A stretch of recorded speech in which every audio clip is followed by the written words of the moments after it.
कानी बहू। किशोरी लाल जी के बेटे राघव की शादी की बात जगह जगह चल रही थी, लेकिन किशोरी लाल जी को कोई लड़की पसंद ही नहीं आती थी। और उसकी एक ही वजह थी, किशोरी लाल जी का लालची होना। उनको लड़की वालों से मोटा दहेज चाहिए था और इसी चक्कर में एक दिन वो एक बहुत पैसे वाले के घर अपने बेटे का रिश्ता लेकर पहुंचे। उस आदमी का नाम था ओम प्रकाश। देखिए किशोरी लाल जी, मेरी एक ही बेटी है और मेरी सारी संपत्ति जायदाद सब कुछ मेरी बेटी नैना का ही है। पापा, नाम से लगता है बहुत खूबसूरत होगी। कितना अच्छा नाम है ना, नैना। ओ, वैसे बात तो सही है आपकी। अब इतना पैसा है, जमीन जायदाद है, इकलौती बेटी, आप भी क्या करेंगे? सब कुछ उसे ही देंगे ना। बिल्कुल ठीक पहचाना आपने। बस बेटी की शादी और सारी जायदाद उसके नाम। पापा, बिना देखे हाँ कर दीजिए ना। इतना अच्छा रिश्ता फिर कहाँ मिलेगा? माला माल हो जाएंगे हम। मैं अपनी बेटी को बुलाता हूँ। अरे नहीं नहीं नहीं नहीं, आपकी बेटी का नाम नैना है, सुनकर ही लगता है बहुत सुंदर होगी। रहने दीजिए अंकल, मैं तो आपकी बेटी के नाम से ही इतना खुश हो गया हूँ कि उसे बिना देखे शादी करने को तैयार हूँ। अब तो मैं उसका चेहरा सीधे शादी के बाद ही देखूंगा।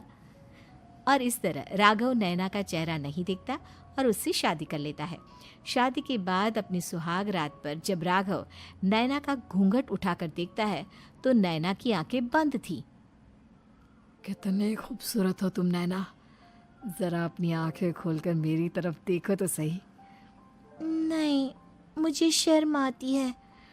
अरे, मैंने तुम्हें शादी से पहले भी नहीं देखा, और अब अगर तुम आंखें खोलकर मुझे देखोगी भी नहीं तो मुझे अच्छा कैसे लगेगा? इससे पहले कि नैना अपनी आंखें खोलकर राघव की तरफ देखती, अचानक से लाइट चली गई और राघव नैना को पूरी तरह से देख भी नहीं पाया। अगली सुबह नैना राघव के लिए नाश्ता बनाकर लेकर आई। अरे ये क्या, आधा पराठा सेका हुआ है और आधा बिल्कुल कच्चा। ये तुमने क्या किया नैना? बहू, तुमने क्या आधा पराठा तवे से नीचे लटका कर रखा था, जो आधा सेका है और आधा कच्चा? मुझे जितना दिखेगा उतना ही तो सीखूंगी ना पापा जी। जहाँ जहाँ मुझे नजर आ रहा था वहाँ मैंने सीख लिया, जहाँ जहाँ नहीं दिखा वहाँ कच्चा रह गया होगा। इसका क्या मतलब है? ये कैसा मजाक कर रही है तुम? अरे बहू, तुमने इतना लंबा घूंघट क्यों लगाया हुआ है? देखो, हमारे घर में बहुओं को बेटी की तरह रखा जाता है, और फिर तुम तो इतना सारा माल लेकर आई हो। देखो, ये घूंघट डालकर रखने की कोई ज़रूरत नहीं है। हाँ नैना, पापा जी ठीक कह रहे हैं, तुम तो आराम से रहो, अपना ही घर समझो। नैना अचानक से अपना घूंघट उठा लेती है। अरे ये क्या पापा, नैना की तो एक आंख फूटी हुई है। नाम से नैना, लेकिन ये तो कानी बहू निकली। मेरे साथ धोखा हुआ है, धोखा। बिना दिखाए अपनी कानी लड़की मेरे संग ब्याह दी। मुझे कानी बीवी नहीं चाहिए। मुझे अभी ओम प्रकाश जी से बात करनी पड़ेगी।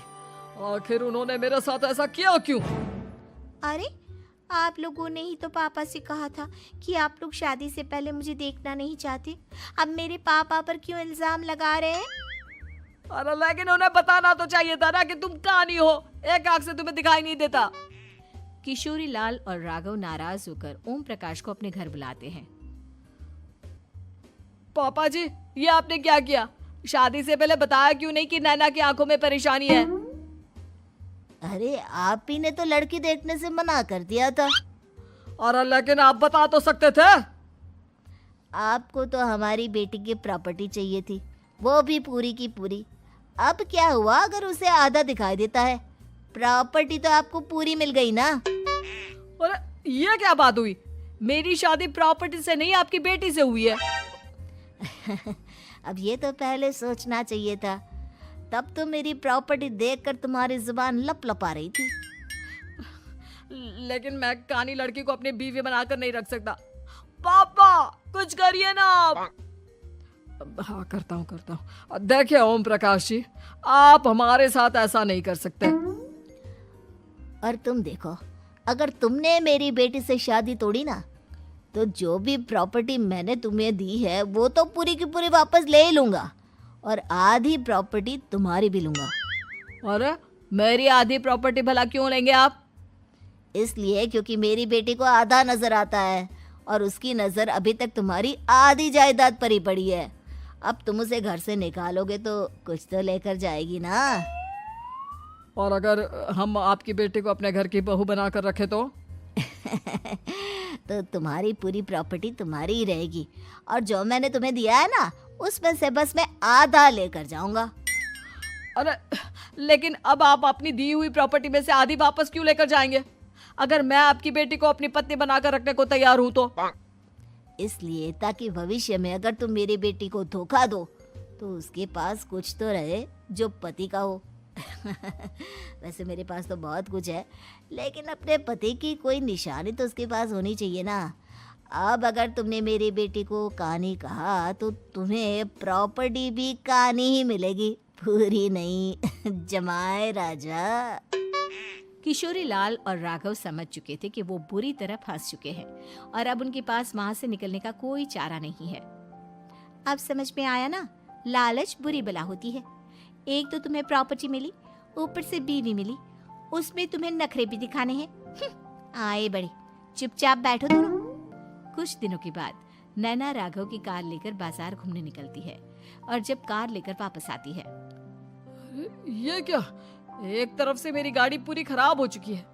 लगता है तुमने मेरी गाड़ी को किसी दूसरी गाड़ी के साथ एक्सीडेंट किया है। अरे अरे कितना बड़ा नुकसान कर दिया तुमने बहू। वो क्या है ना पापा जी, मुझे एक आंख से दिखाई नहीं दे रहा था, सामने से गाड़ी आ रही थी।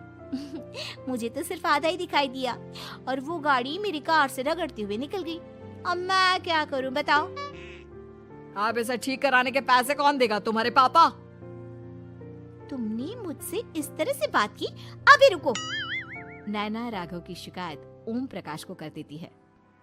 देखो राघव, अब जो मेरी आधी प्रॉपर्टी तुम्हारे पास थी ना, उसमें से आधी और मैं लेकर जाऊंगा, क्योंकि तुमने मेरी बेटी को डांटा। अरे नहीं नहीं पापा जी, गलती हो गई, माफ कर दो। गलती की तो कोई गुंजाइश ही नहीं। अगली बार मेरी बेटी को डांटा तो बची हुई आधी में से आधी और ले जाऊंगा। लालच के चक्कर में हम दोनों ने बहुत बड़ी गलती कर दी बेटा। एक तो तुम्हें कानी बहू मिली और ऊपर से जो माल मिला वो भी काना। इस तरह राघव की हर एक गलती पर ओम प्रकाश उसकी प्रॉपर्टी का आधा आधा हिस्सा लेकर अपना सारा माल वापस ले गया और राघव को कानी बीवी से काम चलाना पड़ा। भाई लालच वाकई में बुरी बला है।